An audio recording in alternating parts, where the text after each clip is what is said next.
Farah, my father said. His fingers trembled as he grasped my gloved hands, but his eyes became clearer and bolder than I'd seen them in years. You were always too good for here, Farah. Too good for us. Too good for everyone. He squeezed my hands. If you ever escape, ever convince them that you've paid the debt, don't return. I hadn't expected a heart-wrenching goodbye, but I hadn't imagined this either.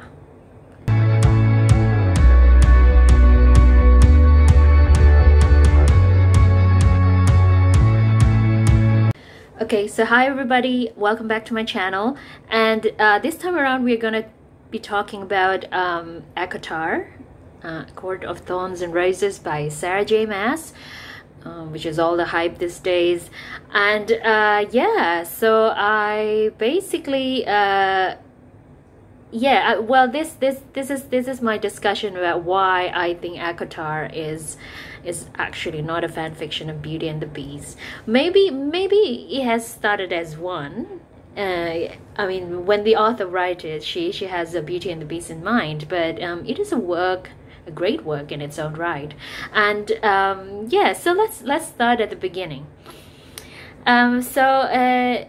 For the first couple of chapters, we are introduced to this world where, you know, humans and fairies reside, and we have this heroine, Farah. She's the youngest of three in a very, what I would say, a dysfunctional family, right? She has a very strained relationship with her sisters, and I mean, she's a very relatable character. That's what I felt, because you know, there's always that one black sheep in the family, right? And Farah is that black sheep, even though she's also the breadwinner in the family because her father doesn't work and her mother has passed away. Yeah, so this is the first difference that I noticed between Farah and Belle. Because in Beauty and the Beast, Belle is pretty much a different kind of heroine compared to Farah. She's very bookish and very she leads a very sheltered life until her meeting with the Beast, whereas Farah is a different, you know, kind of heroine altogether. She's very used to hardship, and she's a hunter. She knows how to use the bows and the arrows, and she goes out there and kill, you know, wild animals. And yeah, she's a very tough person. So in that sense, the storyline, you know, the story arc between Farah and Belle is actually quite different in that respect. Belle is also the only child of her scientist father, and yeah, so it's I feel like the heroine's journey is also very different. I mean, it's almost like we in Beauty and the Beast, we you know, the story highlights Beauty's innocence, you know, until she meets the Beast, whereas you know, Farah is very different. She already has a lover before she meets Tamlin, the high fae of the Spring Court, and yeah, she's very much a very much mature person. Yeah, used to a lot of you know, having a difficult life. Yeah, and that is one major difference that I'd like to draw. And then the second one is regarding the relationship between Tamlin, or the fairies in general in that world with humans. I mean, in Beauty and the Beast wasn't introduced into the story until Belle's father stumbled upon his castle, and that's different from you know, the relationship between Tamlin and Farah, because the humans in Farah's world have always known about the existence of fairies, and they have a tumultuous relationship with fairies because of their history, and they were driven away to, you know, pretty much inhabitable place of the world because of the fairies, and they have a lot of resentment towards that race in general, a lot of prejudice. So yeah, in that sense, Tamlin is also very different. Yeah, yeah, I mean I mean eventually we you know, I mean it's enemies to lovers trope, basically. I mean that's basically the only sort of similarity that I can draw between the two works. That, you know, it started off as, you know, yeah, it's enemies to lovers trope, and so also hate to love relationship, you know. Yeah, which is, you know, common in a lot of romance works these days. Okay, so regarding SarahJMaas herself, I mean, ACOTAR is not actually the first book that I've read from SarahJMaas. You know, usually when I stumbled across a new author, so a book by a new author, I'd probably be less critical at first. You know, I sort of give the new authors a bit of leeway. You know, it's sort of like, you know, it's just starting out. You know, maybe you just, you know, you're still learning. And the first book that I've read from SarahJMaas was actually Throne of Glass, and that book actually didn't showcase her talent yet as a writer. And it's yeah, I mean as I was reading Throne of Glass, I was like thinking, okay, where's she going with this? Where's she going with this? You know, she's not quite there yet with her plot, you know. And I mean, Throne of Glass is actually apparently was supposed to be a fan fiction of Cinderella. I see no resemblance in the two works. Like, and also, you know, when people say like 50 Shades of Grey was supposed to be a fanfic of Twilight, I was like, where's the similarity? Like, I mean what? Yeah, I mean that's just my first reaction in general. And I feel like yeah, I mean, and then, you know, Throne of Glass was written 3 years before ACOTAR, right? And 3 years later, or somewhere down those years, you know, and I pick up ACOTAR, right? And I stumbled by it by chance, okay? And I actually didn't remember probably the author's name, or I just didn't look at the author's name when I pick up the book. And yeah, I was very impressed by it. And then when you know, when you sort of like you know, then you decided that you want to follow this author, you do a background check of her, and then I realized she wrote Throne of Glass as well. Oh, okay. Well, I mean, yeah, I mean, it was a vastly different works. I mean, in ACOTAR, she sort of have nailed the art, you know. I think SarahJMaas knows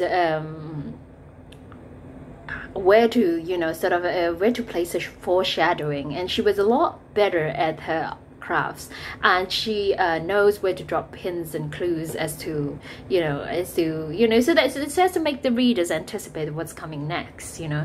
And I yeah, I mean, if I had stopped at Throne of Glass, I would probably have never, you know, read any more SarahJMaas work. I mean, well, I mean, with all the hype, obviously, you know, you're gonna come back to her someday. But yeah, I mean, 3 years is a long time for a writer to grow, you know, and to, you know, if you practice makes perfect, right? And if you keep honing your skill, you eventually get there.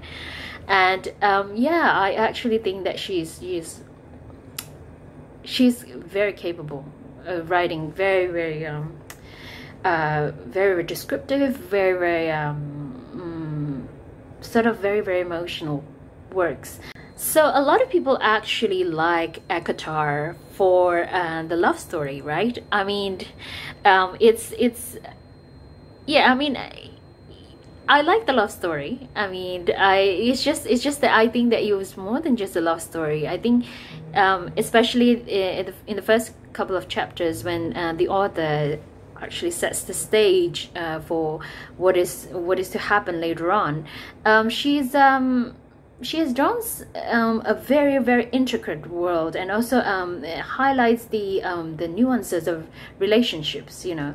And I feel, you know, that I actually like the sort of the more Farah's journey rather than the love story. It's like she has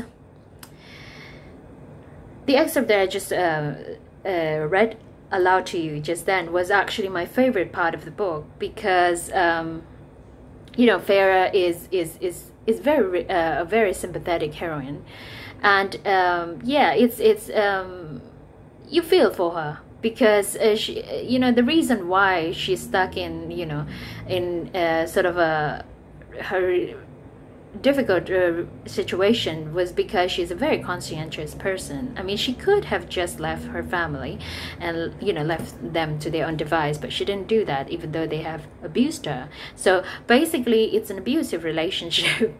And it's sad to think that she started off with one abusive relationship in her family, and then, you know, when she was you know, she came under the custody of Tamlin, then she she was also abused again.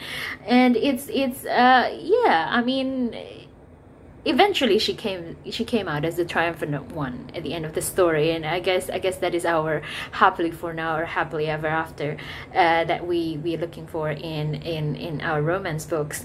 And I like that, and that passage was actually, you know, that heart-wrenching goodbyes between Farah and her father was actually the highlight of the book. It was the point in the book where I actually felt like, okay, this book is worth reading, and I want to read on, right? And in terms of the love story itself, yeah, I mean, it's also quite different from Beauty and the Beast, don't you think? Because eventually we had that twist in the end, you know. Yeah, so I mean, I don't want to reveal too much, but yeah, I mean, when, you know, when Rhysand left Farah at the end, he had that, you know, dazed look on his face. I actually kind of guessed already by that time about, you know, what's going to happen in the next book, but I just need, you know, to read the next book to confirm that that's what I guess was actually true. And yeah, I mean, it wasn't I mean, Tamlin wasn't supposed to be, you know, the High Fae of the Spring Court wasn't supposed to be her soulmate. It was somebody else, and that's I think a very good twist, and a very, and also highlights the kind of difference that we have about, you know, yeah, the concept of love at first sight, and that you have one soulmate. I mean, Beauty and the Beast, I guess, I mean, Gaston is a third party, but then he was always portrayed as a bad guy. So he, you know, no one, you know, while reading the story would ever guess that Belle ended up with Gaston, right? They would always, you know, root for Beauty and the Beast, right? Yeah. So I guess that's also another large difference. I mean, if you think about it, I actually, when I first read it, I didn't really like Rhysand.